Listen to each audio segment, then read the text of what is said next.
Hi there, this is Brittany from By Brittany Goldwyn. I post videos about plants and projects, and today we are talking about mixing up your own potting soil. I was filming a video about setting up a vertical garden I have, and it calls for raised bed potting soil or container mixes, which typically have better drainage and are more lightweight.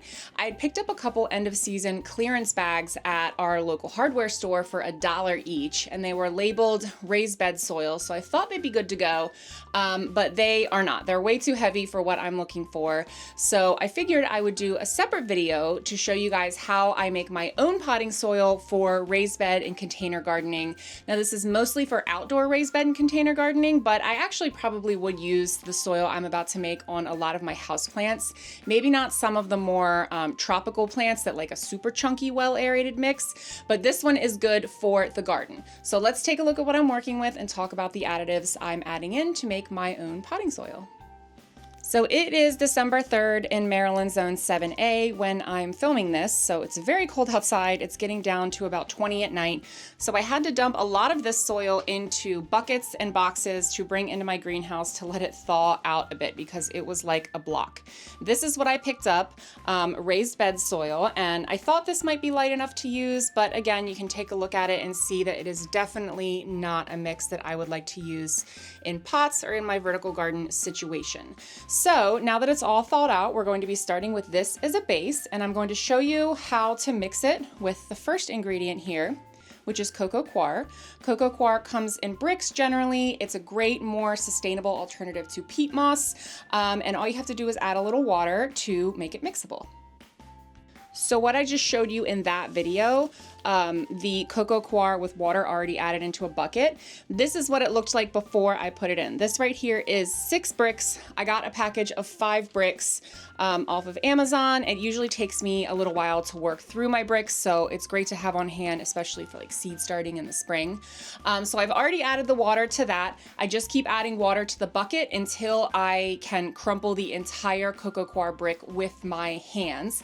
Then I know it's ready to go. So we've got our first 2 ingredients, the potting soil I'm working with and the Coco coir, and we're gonna mix those together in roughly a 1-to-1 ratio. Now, if I were working with straight compost instead of potting soil, I would probably go a little bit less on the compost, a little bit more on the Coco coir, but since this is a raised bed soil I'm working with, I'm going to go at roughly a 50-50 mixture. All right, so I drug my storage bin here of soil out to our staging area to give you guys a better idea of what it looks like. And because this is going to require a lot of mixing here and there's just a little bit more space. So I will freeze out here for a little bit. So the first thing we're gonna do is make sure you have this about a little less than 1/3 of the way full. Then you're gonna take this, your Coco coir, and you're just gonna start mixing it in. So what I'm gonna do is grab some of these bricks that are pretty much, let's see, look, this is an example. I didn't add enough water to get the very middle done, so I'll just have to add a little bit more water to that. I'll set it aside. My guess is that on the other half of the brick, it is the same. This one's breaking apart pretty easily, but yeah, we'll probably have to add some more to that to break that up, but that is not a big deal because I have plenty of potting soil to mix. So I'm just gonna dump a lot of this in here. And you may be wondering why we are using Coco coir for this. Coco coir is a very, very sustainable resource. It comes from the outsides of coconuts, which is why it's called Coco coir.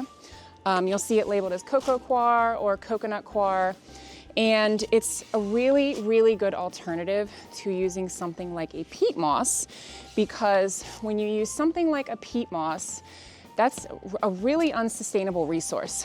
So whenever you harvest peat moss to use in a potting soil, it takes an incredibly long time for peat moss to form in nature. So you're taking a valuable resource from areas that really need it, from critters that really need it, and from ecosystems that really need it.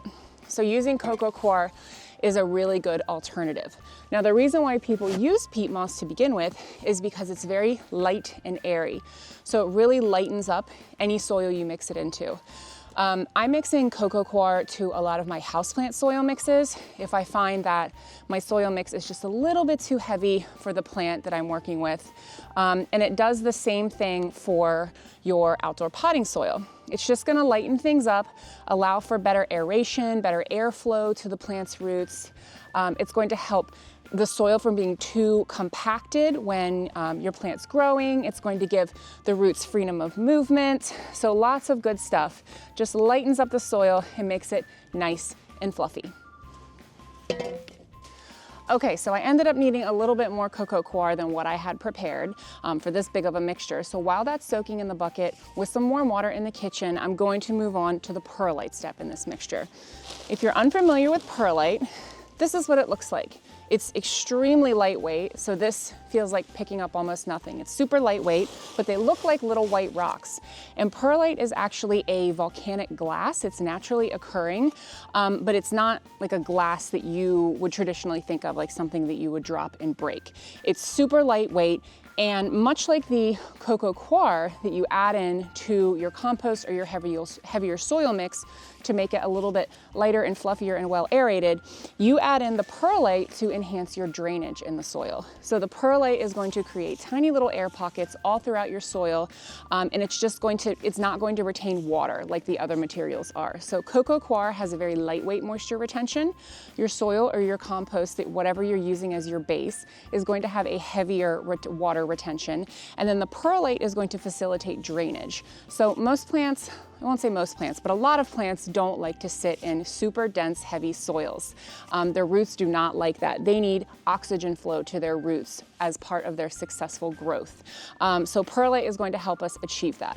So what I'm going to do here is, if you haven't noticed, I generally just eyeball a lot of my soil mixtures. You know, at first I was really big on measuring everything, but at this point, I just kind of know the consistency I'm going for. But this is your first time mixing your own potting soil, I would recommend doing it in a smaller batch so that you can measure it out and kind of get a feel for it. So now that I've dumped the perlite in, we're just gonna mix this up. And perlite is also a bit dusty.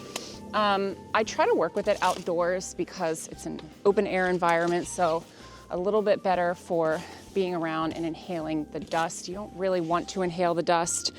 In fact, if you're pouring a pretty dusty perlite, you may choose to wear a mask or cover your face. It's probably a good idea to do. But generally, if I'm just throwing a small amount of perlite into a soil mixture, it doesn't really create that much dust at all. I just pop it in and it's fine. But when you're pouring from a bag as big as the one I'm using here, you're definitely gonna have some dust kickback there. Okay.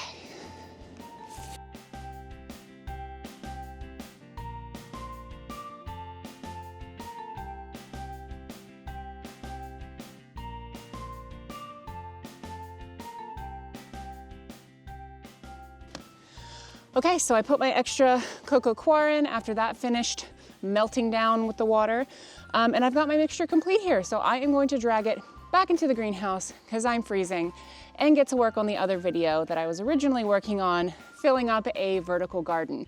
So until then, I hope you found this video on how to make your own potting soil useful, and check back soon for the setup process for the vertical garden I'm working on. Happy planting.